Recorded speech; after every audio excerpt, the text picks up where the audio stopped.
아마도 제가 성경 공부할 때 한 번은 말씀을 드린 것 같은데 이런 이야기가 있습니다. 이제 어느 그 시골 교회에서 예배를 드릴 때 이 고양이가 자꾸 나타나 이 예배 드리는 것을 방해했습니다. 이 고양이가 사람들 사이를 돌아다니면서 사람들이 예배 드리는 것을 어렵게 했죠. 그래서 예배 드리기 전에, 시작하기 전에 그 고양이를 찾아다가 묶어두는 일이 있었습니다. 그러니까 예배를 위해서는 아주 중요한 일이었죠. 그래서 그 일을 위해서 따로 사람을 두어 책임을 지게 했습니다. 근데 시간이 흘러 목사님도 바뀌고 또 성도들도 또 많이 바뀌고 그랬습니다. 그리고 그 일을 하던 사람도 바뀌고 심지어는 그 고양이마저 바뀌었죠. 왜냐하면 고양이도 죽고 또 새로운 고양이를 사왔기 때문입니다. 근데 예배가 시작할 때 그 고양이를 정성껏 묶어두었습니다. 근데 이 일이 마치 예배의 한 순서처럼 여겨졌습니다. 많은 사람들은 그 일을 왜 하는지 잘 몰랐지만 예배 시작 때 고양이를 묶어두는 일은 계속이 되었죠. 그것이 마치 예배를 잘 드리는 일이라 배워왔기 때문입니다. 그러니까 일종의 전통이 된 겁니다. 이렇게 우리가 지금 옳다고 생각하는 일 중에는 이런 경우가 있지 않을까요? 처음 의도와는 다르게 그냥 습관처럼 되어버리는 일이 있지 않을까요? 이렇게 내가 옳다고 생각하는 것 중에 왜 그것이 옳은지 생각지 못하는 것들이 분명 있습니다. 성경에서 바리새인과 서기관, 제사장으로 이루어진 종교 지도자들도 마찬가지입니다. 그들은 번번이 예수님께 비판을 받았습니다. 자신들이 옳다고 여겼는데 예수님은 그렇지 않다라고 말씀하셨어요. 바로 오늘 본문도 그러한 상황입니다. 오늘 성서정거에 따른 하나님의 말씀은 마가복음 7장입니다. 1절부터 8절까지만 읽었지만 정확하게 말씀드리자면 1절부터 23절까지라 보시면 됩니다. 예수님은 이미 전국적으로 유명한 인사가 되었습니다. 세례 요한이 예수님을 증거했고 수많은 기적을 일으키셨죠. 병자를 고치셨고 하나님 말씀을 가르쳤고 천국 복음을 전파하셨습니다. 많은 사람이 예수님을 따르자 예루살렘에서도 예수님을 주목하기 시작했습니다.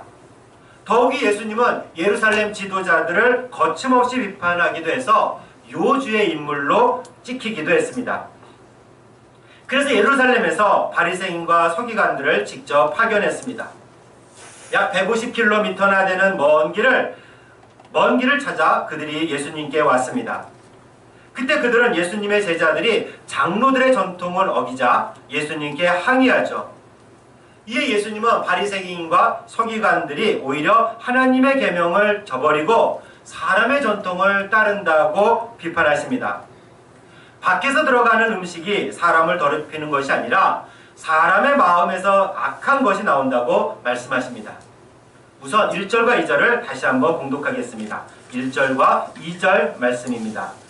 바리새인들과 또 서기관 중 몇이 예루살렘에서 와서 예수께 모여들었다가 그의 제자 중 몇 사람이 부정한 손, 곧 씻지 아니한 손으로 떡 먹는 것을 보았더라. 아멘. 예루살렘에서 온 바리새인들과 서기관들이 예수님께 왔다가 예수님의 제자들이 손을 씻지 않고 식사하는 모습을 보았습니다. 여기서 보았다라는 단어는 그냥 우연히 목격했다, 우연히 봤다라는 뜻이 아닙니다. 주의를 기울여서 보다, 그리고 눈으로 목격하다라는 뜻입니다. 그러니까 바리새인들은 예수님과 제자들을 아주 주의 깊게 살펴보고 있었던 겁니다.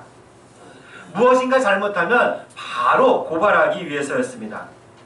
예수님이 종교당국에 고발당하면 예수님의 인기도 떨어질 것이고 또 예수님이 자기들을 비판했던 일도 없던 일로 하기 위해서였죠. 바로 이렇게 그런 일들을 위해서 지켜보고 있는 자들에게 어떻게 당하지 않을 수 있겠습니까?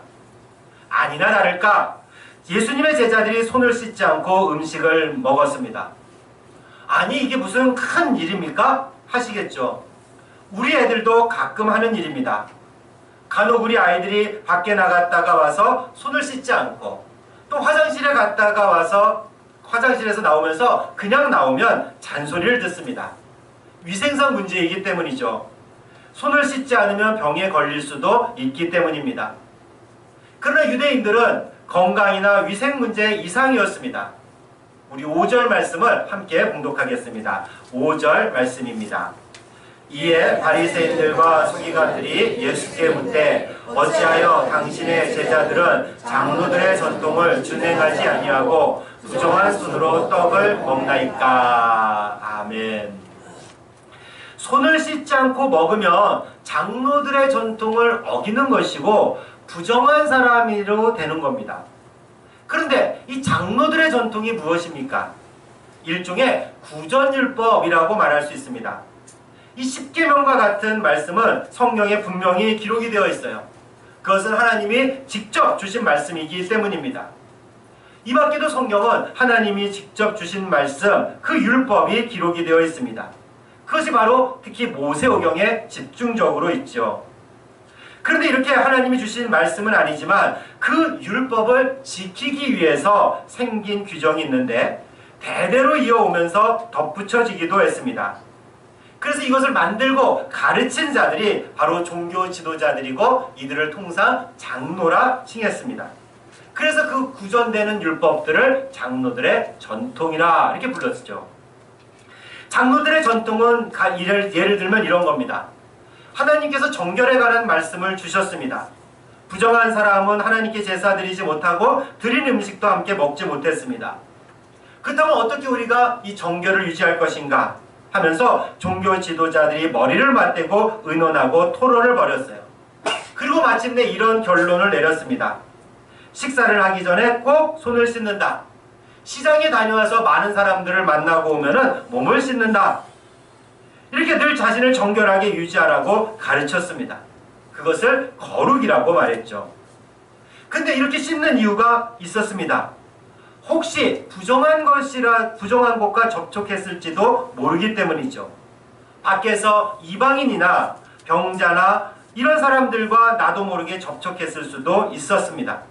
그렇다면 나는 또 부정한 사람이 되고 내 손에 닿는 음식도 부정해지고 그 음식을 먹으면 나도 부정해지고 나를 만지는 다른 사람들도 부정해지고 그래서 결국 제사 자리에 나가지 못하게 됩니다.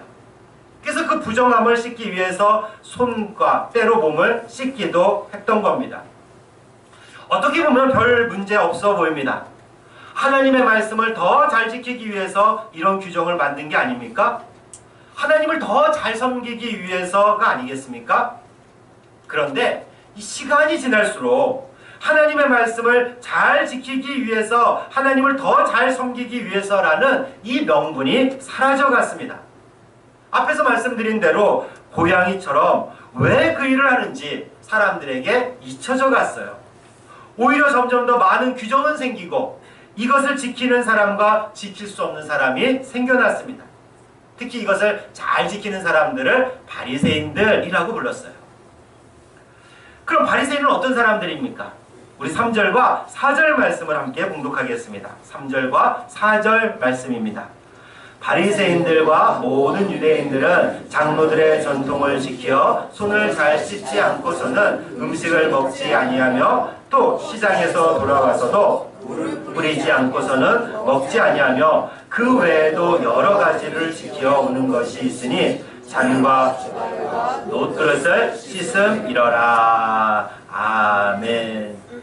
이 바리새인이라는 말 자체가 구별된 사람이라는 뜻입니다.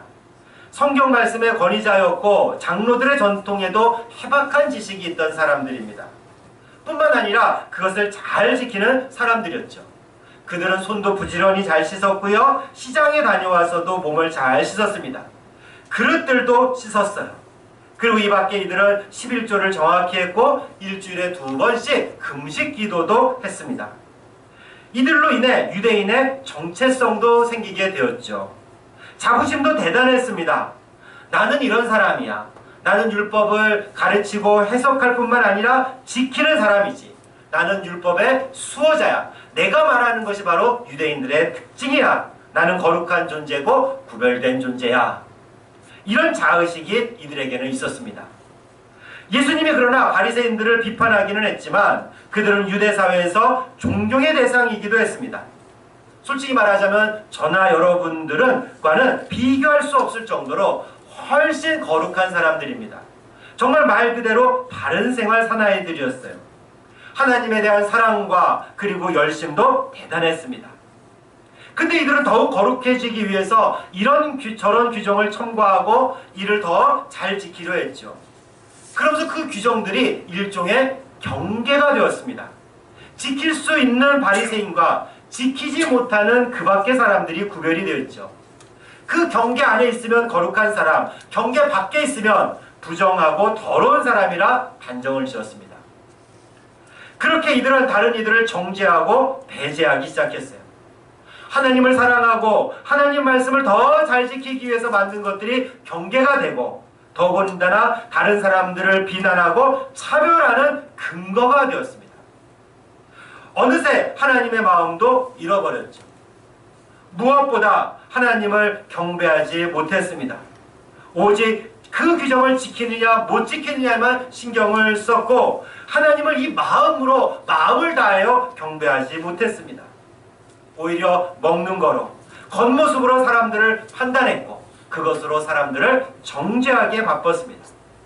그래서 그들은 세리를 정죄했고 창녀를 정죄했고 이방인들을 정죄하고 병등자를 정죄했습니다.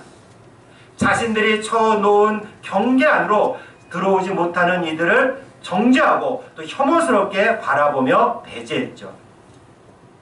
이런 바리새인들에 대해서 예수님은 이렇게 비판합니다. 6절부터 8절까지 말씀을 함께 봉독하겠습니다. 6절부터 8절까지 말씀입니다. 이르시되 이사야가 너희 외식하는 자에 대하여 잘 예언하였도다. 기록하였으되 이 백성이 입술로는 나를 공경하되 마음은 내게서 멀도다. 사람의 계명으로 교훈을 삼아 가르치니 나를 헛되이 경배하는도다 하였느니라. 너희가 하나님의 계명은 버리고 사람의 전통을 지키느니라. 아멘. 예수님은 바리새인들을 외식하는 자다라고 부르십니다. 원래 이 외식하다라는 것은 가면을 쓰고 연기하는 배우를 뜻했는데 위선자라는 의미로 쓰입니다. 말과 마음이 그리고 겉과 속이 다르기 때문이죠. 입술로는 하나님을 공경하고 사랑한다 하나 마음은 이미 하나님과 멀어졌기 때문입니다. 왜냐하면 그 마음에 하나님의 마음과 하나님의 사랑과 하나님의 뜻을 잃어버렸기 때문이죠. 하나님의 계명은 잊혀지고 사람의 전통, 즉 장로들의 전통만 남고 그것을 지켰기 때문입니다. 그렇게 그들이 하나님을 경배한다고는 하지만 다 부질없는 짓일 뿐입니다. 바리새인들은 예수님께 이런 비판을 들었을 때 어떤 마음이 들었겠습니까? 아마 큰 충격을 받았을 겁니다. 아니 내가 하나님을 사랑하고 하나님을 더 잘 섬기기 위해서 했는데 다 부질없는 짓이라니 아마 그 자신의 존재 근거가 뿌리째 흔들렸겠죠. 그러나 예수님의 말씀은 다 사실이고 언제나 옳습니다. 바리새인들이 세워놓은 경계도 다 쓸데없는 짓이었습니다. 죄인과 이방인과 세리와 창녀를 정죄하고 배제하고 혐오하는 것은 다 하나님을 경배하는 것과 거리가 먼 일들이었어요. 예수님의 삶을 한번 생각해 보십시오. 예수님은 이런 경계를 세워놓으신 분이 아닙니다. 오히려 예수님은 그 경계를 허무시는 분이었죠. 오히려 예수님은 인간과 하나님의 경계도 허무시고 인간의 모습으로 이 땅에 오시지 않으셨습니까? 그리고 경계를 쳐놓고 이에 합당한 사람만 받지 않았습니다. 오늘 성서전과 바로 뒤 24절 이후에 이방 여인이 나오는데 그녀는 절박한 마음으로 예수님께 왔습니다. 그녀의 딸이 죽어갔기 때문이죠. 예수님은 그러나 이방 여인인 그녀의 딸도 고쳐주십니다. 이방인이라고 해서 그를 배제하지 않으셨어요. 또 12년 동안이나 피를 흘리는 병을 가진 여인이 있었는데 모든 유대인들이 그녀를 부정하다고 여겨서 가까이 하지 않고 가까이 오는 것도 허락하지 않았습니다. 그러나 예수님은 그녀를 가까이 가서 고쳐주셨어요. 가까이 다가와 자기 옷을 만지지만 그녀를 비난하지도 않으셨습니다. 또 예수님은 이방인과 세리와 창녀와 함께 식사하고 어울리셨어요. 이들은 모두 유대인이 세워둔 경계 밖에 있던 사람들이었습니다. 그러나 예수님은 그 경계를 허무시고 그들에게 가셨어요. 함께 식사하고 그들을 만지시고 고치셨습니다. 어느 것이 하나님의 뜻이고 마음이겠습니까? 장로들의 전통은 경계를 세워 자신들을 깨끗하고 정결하게 유지하려고 했습니다. 물론 거듭 말씀드리지만 하나님께 나아가 하나님을 더 잘 섬기기 위해서입니다. 그러나 그 경계 밖에 있는 사람들을 더럽다고 하면서 배제하고 차별했어요. 그것이 하나님 뜻이었을까요? 결코 아닙니다. 더구나 그것은 잘못된 겁니다. 왜냐하면 사람을 더럽게 하는 것은 다른 사람이나 음식이 아니었기 때문이죠. 21절부터 23절까지의 말씀, 우리가 함께 봉독하진 않았지만 21절부터 23절까지의 말씀도 함께 봉독하겠습니다.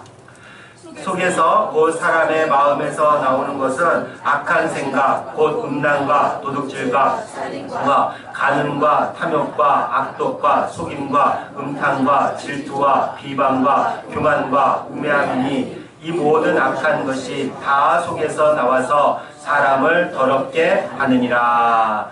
아멘. 손을 씻고 목욕을 한다고 해서 깨끗해지지 않습니다. 왜요? 진짜 더러운 것은 우리 마음에서 나오기 때문입니다. 악한 생각, 음란, 도둑질, 살인, 간음, 탐욕, 악독, 속임, 음탕, 질투, 비방, 교만, 우매함은 사람의 이 마음에 자리 잡고 있습니다. 이것을 물로 씻는다고 깨끗해지겠습니까? 물로 씻어서 되는 문제가 아닙니다. 이 문제도 해결하지 못하고 그저 부지런히 씻고 이방인과 세리와 창녀와 죄인들을 멀리하면서 나 자신은 거룩하다고 바리새인들은 믿었어요. 경계를 세우고 그 안에 있는 자신들은 거룩하다고 주장합니다. 이 마음, 이 악한 마음, 더러운 것들이 가득 찬 마음은 그대로인데 말입니다. 자신은 이방인과 다르고 저 세리와 다르다고, 저 창녀와 죄인들과 다르다고 생각을 했죠. 얼마나 기가 막힌 일입니까? 그래서 예수님은 이들을 위선자다라고 부르신 거죠. 우리에게 혹 이런 경계가 없습니까? 우리가 쳐놓은 경계, 그래서 우리가 넘어서야 될 경계는 무엇이겠습니까? 당연히 먼저 우리 마음의 문제를 해결해야 되겠죠. 오늘 주요 주제가 아니기에 짧게 이야기하고 지나가려고 합니다. 다 아시지 않습니까? 교회를 조금이라도 다니셨다면 잘 아실 겁니다. 이 마음의 문제, 이 마음의 죄악의 문제들은 어떻게 해결할 수 있습니까? 그렇습니다. 예수님밖에 없어요. 우리가 예수님을 구주로 고백하면 예수님이 우리 마음에 오십니다. 예수님이 우리 마음에 오실 때 마음에 있는 악한 것, 더러운 것, 죄악들이 해결이 돼요. 그러니까 우리 마음에 이런 악한 생각이 들면 우리는 즉시 예수님을 바라보는 겁니다.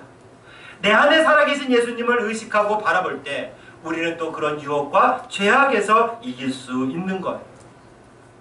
그리고 우리 주변에 경계를 세워 다른 사람을 배제하고 혐오하면서 나는 거룩해지려고 한다면 그런 노력은 포기해야 됩니다. 오히려 그런 경계를 허물어야 돼요. 오해하지는 마십시오. 죄를 지어도 좋다는 말은 결코 아닙니다.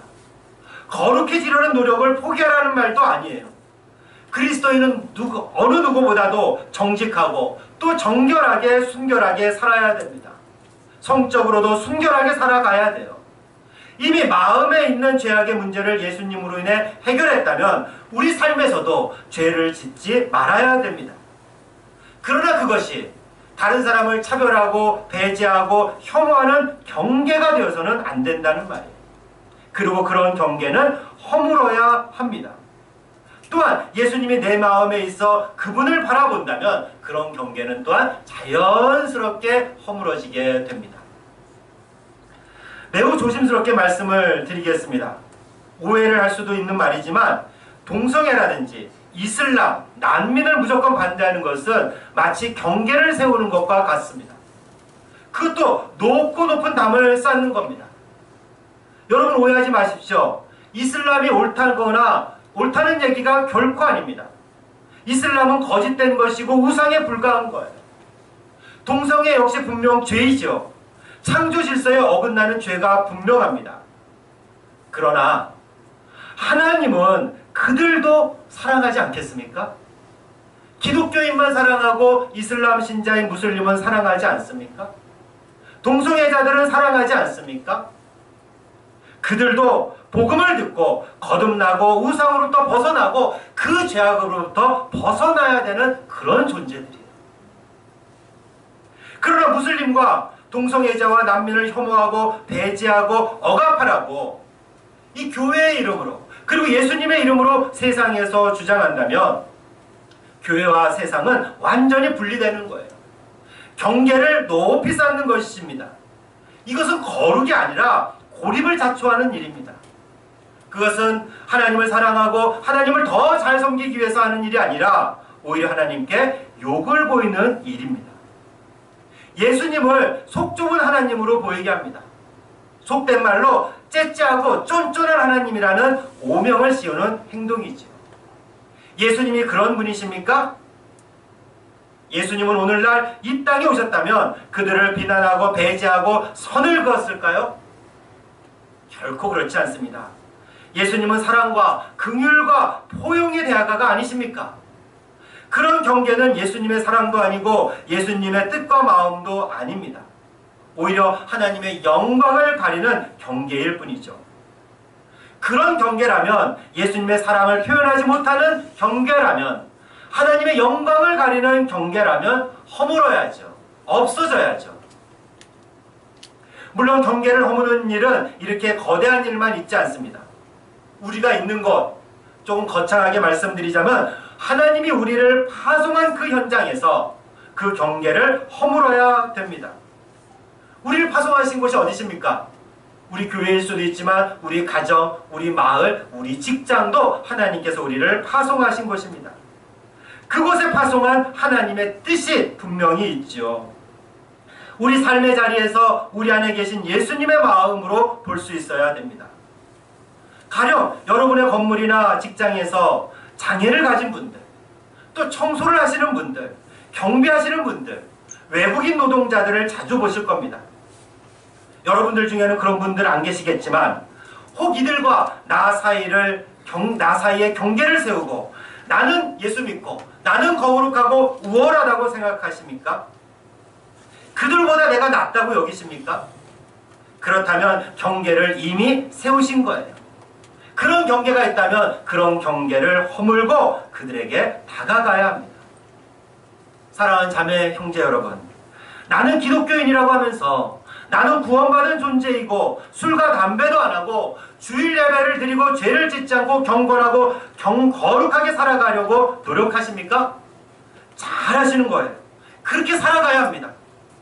그러나 그렇기에 경계를 세우고 내 기준에 미치지 못하는 다른 이들을 정죄하고 배제하고 차별하는 마음이 있다면 그 마음은 즉시 내려놓아야 돼요. 내 마음속에 있는 악한 생각이기 때문입니다. 바로 그 마음을 내려놓는 것, 그것이 우리의 경계를 허무는 일이죠. 그리고 바로 그런 경계를 허물고 예수님의 마음과 예수님의 사랑으로 우리 이웃을 바라보는 여러분과 제가 되기를 주님의 이름으로 축원합니다.